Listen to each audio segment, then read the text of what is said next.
안녕하세요. 김성일 목사와 함께하는 GTS 말씀 묵상 시간입니다. 오늘은 다섯째 주간의 둘째 날 묵상이 되겠습니다.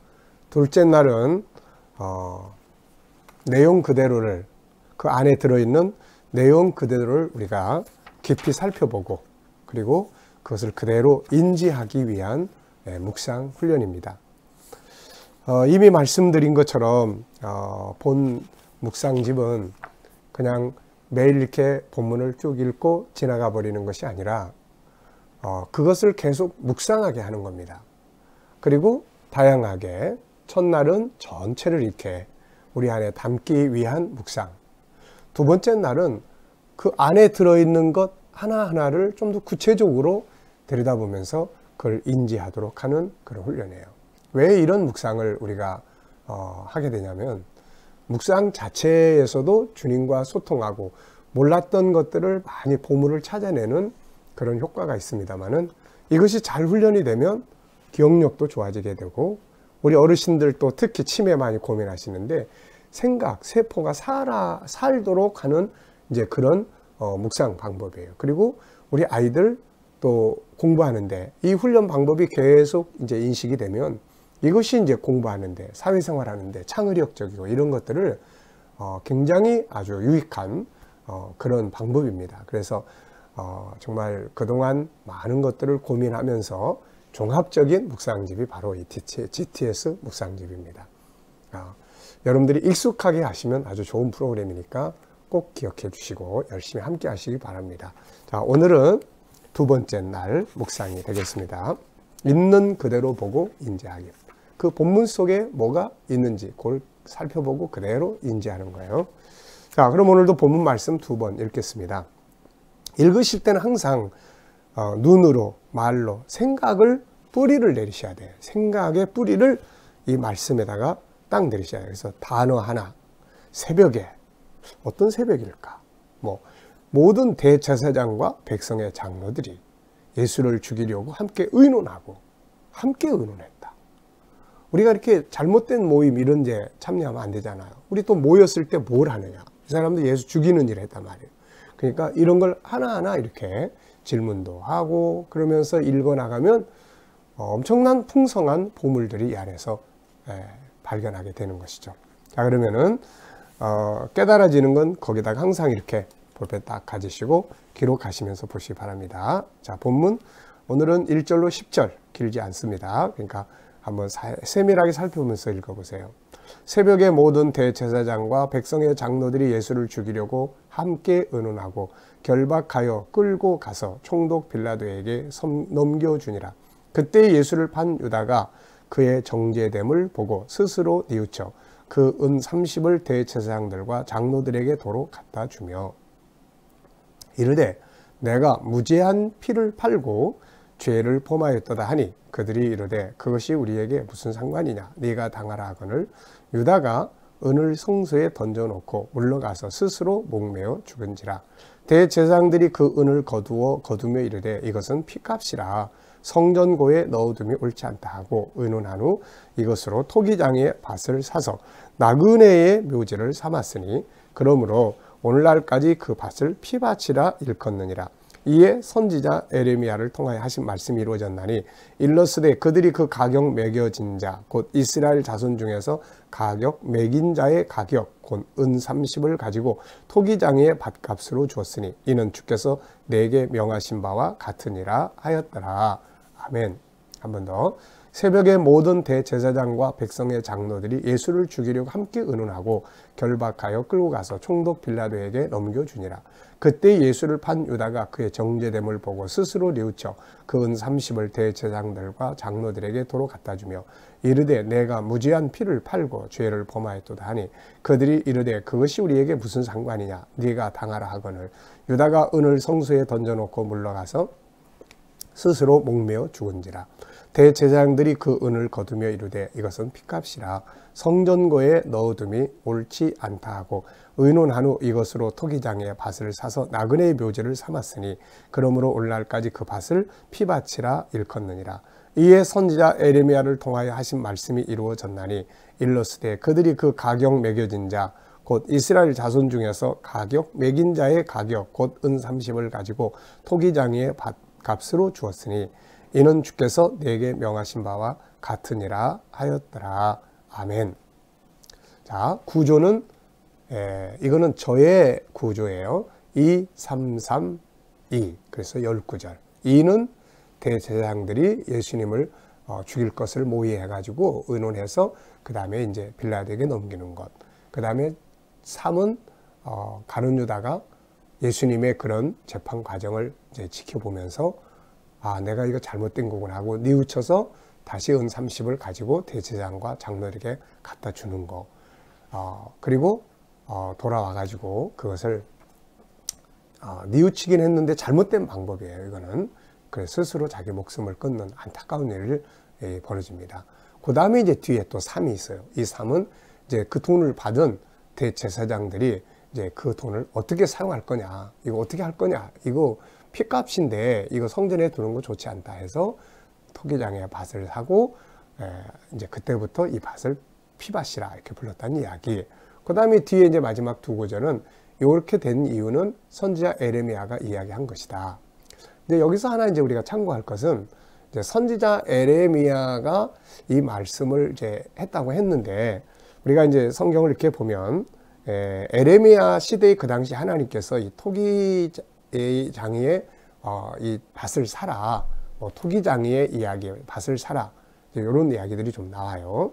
근데 이제 정확한 것은 스가랴서 11장 12절로 13절이에요. 그래서 은 30 갖다 버리고 주고 이거 가지고 토기장의 밭을 샀다라고 하는 내용은 이제 스가랴서 11장 12절 13절이에요. 근데 마태가 에레미야서의 그런 토기의 장에 대한 밭을 사고 하는 이런 부분들 또 이렇게 종합적으로 해서 이 말씀을 이렇게 쓰지 않았는가 이렇게 이제 생각을 해봅니다. 자, 어쨌든 나중에라도 또 에레미야서 막 뒤지면서 이게 어디에 있나 이렇게 생각할까봐 말씀을 드리는 겁니다. 에레미야서 18장 2절, 19장 1절로 2절, 그리고 32장 8절로 15절에는 하나님께서 에레미야에게 이제 나중에 포로로 잡혀갔다 다시 돌아올 걸 이제 예언하기 위해서 밭을 다시 사라 하는 이제 이런 내용이 나옵니다. 그러나 이제 정확한 내용은 스가랴서 11장 12절로 13절이 이 예언을 다루고 있다. 그런데 마태가 이 전체적 내용을 성경을 잘 알고 있기 때문에 에레미야가 이게 토기장의 밭을 사라고 했던 것들하고 그리고 스가랴서를 종합적으로 해서 에레미야의 예언이 이루어진 거다라고 이렇게 써놓은 것이다. 이렇게 보고 있는 겁니다. 자, 그래서 이제 이렇게 해서 19절 구조. 그러면 외우기가 훨씬 쉽죠. 이렇게. 자, 그러면 이제 오늘 둘째 날 본문을 우리 정리를 해보죠. 자, 1번입니다. 모든 대제사장과 백성의 장로들이 예수를 죽이기 위해 결박해서 누구에게 넘겨주었는가? 그래서 1절, 2절을 보면은 총독 빌라도에게 넘겨줬어요. 총독 빌라도에게 넘겨줍니다. 왜 총독 빌라도에게 넘겨줬을까요? 이유는 당시에 이제 로마가 유다 땅을 지배하면서 이제 로마의 관리가 이제 유다 땅을 통치를 했죠. 그래서 대제사장들이 종교적인 지휘권을 가지고 있지만 실제로 사람을 이렇게 사형시킨다, 정치적 재판을 한다 이랬을 경우에는 바로 이제 로마 총독의 재가를 받아야 했던 겁니다. 이게. 자, 1절, 2절에서 그러면 가장 중요한 단어나 의미는 무엇이라고 생각하는가? 이것은 여러분들이 이제 자기가 생각할 때 가장 중요하게 느껴지는 단어나 의미를 쓰면 되는 거예요. 저는 함께 의논하고 이 말을 썼어요. 함께 의논하고. 우리가 세상 살아가면서 모여서 함께 이야기하고 의논할 일이 굉장히 많아요. 근데 거기에는 나쁜 일도 있고 좋은 일도 있어요. 자, 우리가 복음을 어떻게 전할까요? 또 누굴 도와줄까요? 굉장히 좋은 의논이에요. 이런 걸 우리가 많이 해야 됩니다. 근데 이 사람들은 지금 모여가지고 뭐 의논하냐면 예수를 우리가 어떻게 죽일 거냐. 저 예수를 우리가 죽여야 된다. 예. 그래서 이제 그걸 의논하고 결론 내리기 위한 거예요. 정말 안 좋은 모임이죠, 이거. 자, 두 번째 질문입니다. 가룟 유다는 예수님을 팔고 받은 은 30을 누구에게 갖다 주었습니까? 다시 나중에, 우리가 3절, 4절을 보면은, 은 30을 다시 대제사장들과 장로들에게 도로 갖다 줍니다. 참 이걸 보면서도 참 깨달아지는 게 많아요. 네. 이게 참 잘못된 방법으로 얻은 돈은 결국 제대로 써보지도 못하고 정말 결과만 안 좋게 되는 거죠. 자, 3절, 4절에서 가장 중요한 단어나 의미는 무엇이라고 생각하는가? 무엇이라고 생각하는가? 네. 자, 저는 3절과 4절에서 무죄한 피라는 말을 썼습니다. 무죄한 피. 죄가 없는 분의 피를 흘리게 한 거죠. 죄가 없는 분. 이분이 만약에 죄가 있어서 팔려가고 이랬다면은 우리의 구원자가 될 수가 없는 거죠. 네, 무죄한 분이기 때문에, 죄가 없는 분의 피기 때문에 우리를 위한 대속의 피가 되는 것입니다. 그래서 이 말씀을 썼습니다. 자, 셋째 질문이에요. 유다는 은을 어디에 던져놓고 가서 어떻게 하고 말았는가?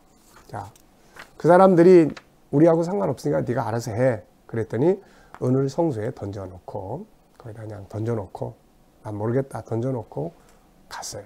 여기까지는 참 잘했습니다.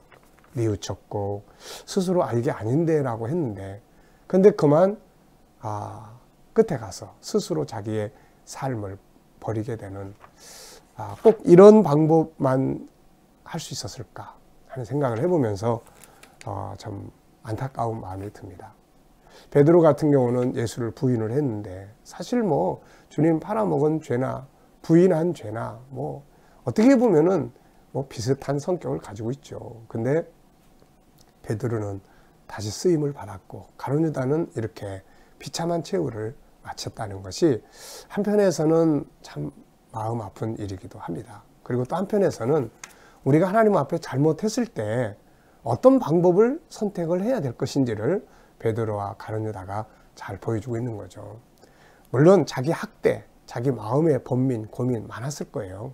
그렇지만 주님은 언제든지 우리를 용서하시고 기다려 주시니까 주님 앞에 회개하고 더 충성스럽게 이렇게 살았으면 어떨까 하는 그런 인간적 생각을 해보게 됩니다. 자, 5절에서 가장 중요한 단어나 의미는 무엇이라고 생각하는가? 여기에서는 저는 스스로라는 말을 썼어요. 스스로. 결국 자기가 선택을 하는 건데요. 안타까운 결론으로 선택을 했다는 것이 참 마음 아픈 일입니다. 자, 우리가 어떤 일을 선택을 할 때 이왕이면은 좋은 쪽으로, 이왕이면 정말 자기가 사는 쪽으로 이렇게 선택을 할 수 있어야 되지 않을까 싶습니다. 살아가면서 이렇게 잘못하는 경우도 많고 실수하는 경우도 많지만, 그러나 이왕이면 좋은 쪽으로, 이렇게 죽는 쪽이 아니라 사는 쪽으로 이렇게 삶을 선택을 한다면 얼마나 좋겠습니까? 우리 모두가 다 살아가면서 힘든 일을 만날 때 이거 잘 기억하셔서 베드로처럼 다시 쓰임받고 사는 길 쪽으로 이렇게 선택할 수 있는 그런 용기와 또 결단들이 있어야 되리라 믿습니다. 참 결과가 너무 안타까워요. 너무 마음 아프고 그렇습니다. 자, 대제사장들은 그 은을 가지고 무엇을 하였는가? 6절로 8절을 보면은 이 돈을 이게 핏값인데 이거는 성전에 두는 거 바람직하지 않다 해서 이 사람들이 뭐 했나요? 토기장의 밭을 샀습니다. 토기장의 밭을 샀는데 나중에 나그네들의 묘지로 삼게 되죠. 그래서 그 밭을 피밭이라고 불렀는데요. 그래서 저는 6절로 8절에서 가장 중요한 단어나 의미는 무엇이라고 생각하는가? 저는 피밭이라고 썼습니다. 6절과 8절에서 피밭, 6절에서 핏값, 그리고 8절에는 피밭. 네, 핏값, 피밭. 예수님의 피로 사신 우리들이죠. 그냥 산 게 아니라 피로. 밭을 피로 산 거예요, 이게. 그래서 소중한 것입니다. 사도 바울은 사도행전 20장 28절에서 우리를 그분의 피로 샀다, 이렇게 말씀하고 있습니다. 그래서 우리는 예수님이 자기 피로 산 사람들이에요. 그래서 감사하면서도 내 인생을 소중하게 살아갈 수 있는 또 책임이 있는 거죠. 우리 몸은 우리 것이 아니라 그분이 피로 사신 몸이니까요. 다섯 번째입니다. 이 사건은 누구의 예언을 이루었는가? 에레미야의 글을 이루었죠. 9절로 10절에 보면 선지자 에레미야의 글이 이루어졌다 라고 했는데 아까 말씀드린 것처럼 사실 에레미야가 본문에 대해서 이렇게 그대로 이야기한 거는 아니에요. 다만 18장 2절, 19장 1절, 2절 보면 토기장이라는 말이 나옵니다. 토기장이. 32장 8절로 15절에 보면 하나님께서 이제 유다가 완전히 멸망하지만 나중에 다시 돌아온다는 것을 예언하기 위해서 에레미야한테 네가 밭을 사라 이런 말씀이 나와요. 그래서 그런 내용들이 들어있고 이제 실질적인 예언은 스가랴서 11장 12절 13절에서 은 30에 대한 이야기, 토기장의 밭을 산 이야기가 종합적으로 나옵니다.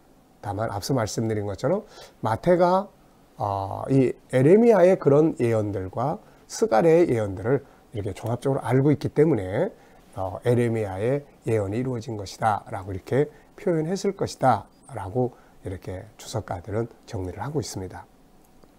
자, 어쨌든 에레미야의 글이 이루어졌다. 자, 그래서 9절로 10절에서 가장 중요한 단어나 의미는 무엇이라고 생각하는가? 여기서 이제 중요한 단어는 여러분들 각자가 중요하다고 느끼는 단어나 깨닫는 의미를 쓰시면 됩니다. 자, 저는 여기서 말씀이 이루어졌다. 말씀이 이루어졌다. 네, 말씀. 예수님이 이 땅에 오시고 죽으시고 가신 모든 말 자체는 단순하게 뭐 억울하다, 또 단순하게 뭐 불쌍하다 이렇게만 볼 일이 아니에요. 하나하나가 다 예언된 말씀이 이루어진 거예요. 이게 이루어진 걸 보니까 그분이 이제 또 남은 말씀들 있잖아요. 내가 부활해서, 내가 살아서 역사하고 세상 끝날까지 너희와 함께하고 다시 올 것이고 뭐 이런 이제 예언들도 다 이제 이루어진다는 거죠. 그래서 거기에 대한 우리의 믿음이 있어야 합니다. 그래서 신앙은 철저하게 내 기분, 감정 여기에 쫓아가면 안 되고 말씀에 근거해서 우리가 사명 감당하고 신앙생활하고 하는 것이 중요한 것이죠. 자, 6번째입니다. 그렇다면은 오늘 내용 중에서 가장 중요한 내용은 뭔가? 우리 아이들이 책을 읽은 다음에 부모가 이런 훈련을 좀 잘 하셨으면 책을 읽었어요. 그러면 그 중에서 가장 중요한 건 뭐라고 생각해? 자, 이 부분에서 가장 중요한 건 뭐라고 생각해? 왜 그렇게 생각하는데? 이것만 계속 훈련이 돼도요. 분석하는 능력, 전체 속에서 핵심을 딱 찾아내는 능력 이런 것들이 굉장히 발전합니다. 이런 훈련들을 우리 부모님들이 잘 하셔서 손주들에게 또 자기 자녀들의 교육의 기본 뼈대로 잘 삼아보시기 바랍니다. 저는 이제 가장 중요한 내용을 피값이라는 말을 썼습니다. 무죄한 자의 피. 네. 왜냐하면 이게 우리의 구원의 근거가 되는 거예요. 예수님이 자기 죄 때문에 피를 뿌렸다. 이거는 우리 구원자가 될 수 없잖아요. 네. 자, 본문을 정리하면서 감사한 것은 뭔가? 그 대제사장들과 같이 예수 팔아먹는 그런 의논하는 자리에 있지 않다는 거. 가룟 유다가 되지 않았다는 거. 가룟 유다가 아니었다는 거. 이런 것들이 참 감사한 일입니다.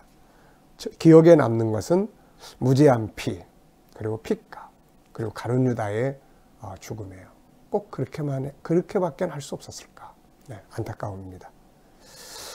예, 이 속에서 느껴지는 하나님의 마음, 네, 하나님의 마음은 어땠을까? 제사장들을 보는 그 마음, 예수님을 빌라도에게 넘겨주는 그 상황, 그리고 가룟 유다의 그런 모습들, 이런 것들을 쭉 보신 하나님 마음은 글쎄요, 좀 안타깝고 좀 답답하고 이런 마음 아니었을까 싶습니다.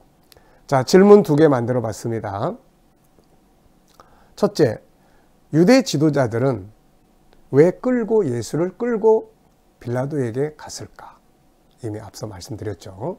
당시 총독이 관리를 하기 때문에 이제 그렇다. 네.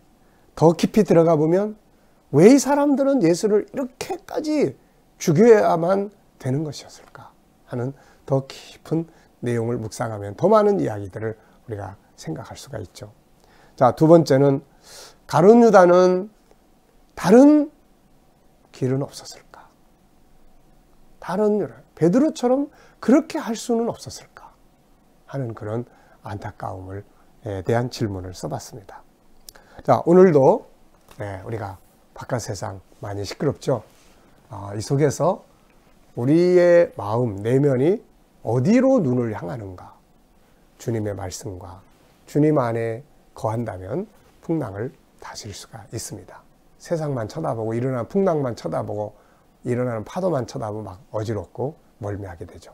오늘도 주님 생각하고 주신 말씀, 이 말씀들 깊이 생각하면서 세상을 승리하시기 바랍니다. 기도하겠습니다. 주님 감사합니다. 오늘도 저희들 묵상과 함께 주님과 좋은 소통 나누게 하신 거 감사합니다. 아버지 하나님, 오늘 하루도 저희들이 세상을 보지 않고 세상에 살지만 주님과 눈을 맞추게 하시고 시선을 주께 향하게 하시며 우리 안에는 하나님의 말씀이 풍성하게 생각나게 하여 주옵소서. 이 믿음으로 세상을 이기는 하루가 되게 해 주옵소서. 주님, 우리 자녀들 중에 또 가족, 친지, 이웃들 중에 믿지 않는 자들 다 주께로 돌아오게 하시고 우리 자녀들 어디서 무엇을 하든지 저희들의 삶의 현장을 보호하시고 지켜주시옵소서. 오늘도 주님, 우리 모든 성도들 코로나 바이러스에서 안전하게 지켜주셔서 어디에 있든지 머리털 하나 상하지 않도록 하나님 보호하시고 인도해 주시옵소서.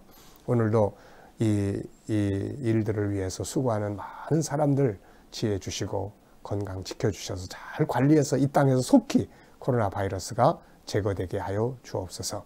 주님, 세계 곳곳에 있는 선교사님들과 또 저희들의 수고 위에 은혜 베풀어 주시고 열방이 주께로 돌아와 하나님 나라가 속히 임하는 역사들이 이루어지게 하여 주옵소서. 북한 땅에 있는 교회와 성도들 위에도 은혜 베풀어 주시고 늘 믿음 잘 지키도록 역사해 주시옵소서. 주님 감사하며 예수님의 이름으로 기도하옵나이다. 아멘.